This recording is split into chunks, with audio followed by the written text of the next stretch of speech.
Chambers.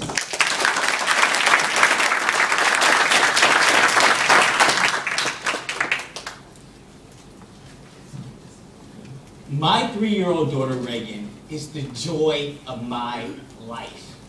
I love this little girl with all my heart when she's not in public. See, when my daughter enters into public, she transforms from my sweet, innocent, precious little girl into the donkey from Shrek. And she tries to do whatever she can possibly think of to embarrass me.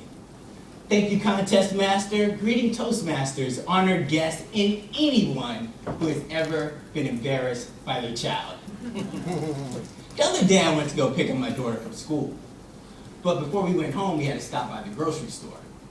So we get to the grocery store, and I got my daughter sitting in the cart in front of me, and I'm trying to get in and out as fast as possible because it's late in the afternoon. So I'm in the store, and I'm zooming up and down the aisles, and eventually I come to this part where I have to make this sharp right turn into the produce aisle. When I did that, my daughter looks up at me. She cocks her head to the side, and she says, "Daddy, did you pass gas?"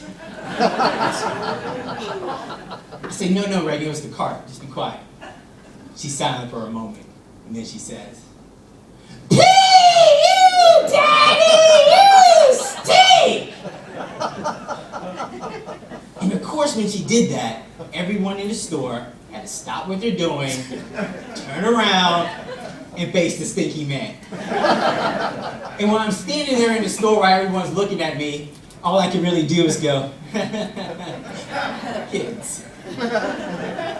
Then my daughter looks up at me and says, "Daddy, say excuse me!" Now I'm looking at her and I'm just thinking to myself, why are you so loud? It's as if she's coming across the intercom. "Attention all shoppers! Attention all shoppers! My daddy has just passed gas on aisle 3. See, kids know that when they enter into public, the tables of power turn. And kids take advantage of this and they're empowered by it. For example, the other day I was in church sitting next to my daughter while she was coloring. The pastor was preaching. And about halfway through the sermon, my daughter turns to me and says, "Daddy, I want some candy." I said, "Reagan, you got enough candy, maybe later." Then she looks at me as to say, wait. Did that sound like I was asking? Let me try this again. "Daddy, give me some candy now." I give her a look like, "You need to cut it out, or right now." "Okay." It's like, "Is that your final answer?" "So be it."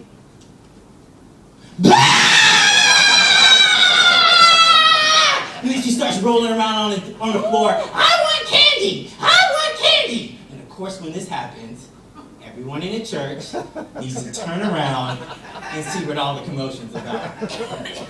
And I discovered something in these situations. Old people are the worst. Because they act like they've never seen a crying child before. So they wrinkle up their face and they go, "Oh no, what's wrong with her? Is she possessed?" And I want to respond to this, but you can't because you're at church. So all you can do is go, kids. And then there's school. Earlier this year, my wife and I put my daughter into school. But before she could get accepted, the family had to meet with the principal. And I decided my daughter was not going to embarrass me at school. So before we got there, I sat her down and said, "Look, I'll give you whatever you want."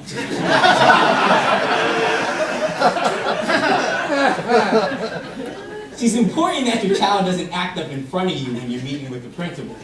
Because if they do, you can't act surprised when the school calls home. For example, the school was to call me and say, "Mr. Chambers, your daughter Reagan is causing a ruckus." I want to be able to say, "Excuse me, my little girl? Are you sure you have the right little girl?" Yes, this is very surprising. In fact, as a parent, I'm a little concerned about the type of program you're running that will cause my daughter to behave in this unusual manner. However, one day I was at home, and I was reading this book by a researcher, and this passage just jumped out at me.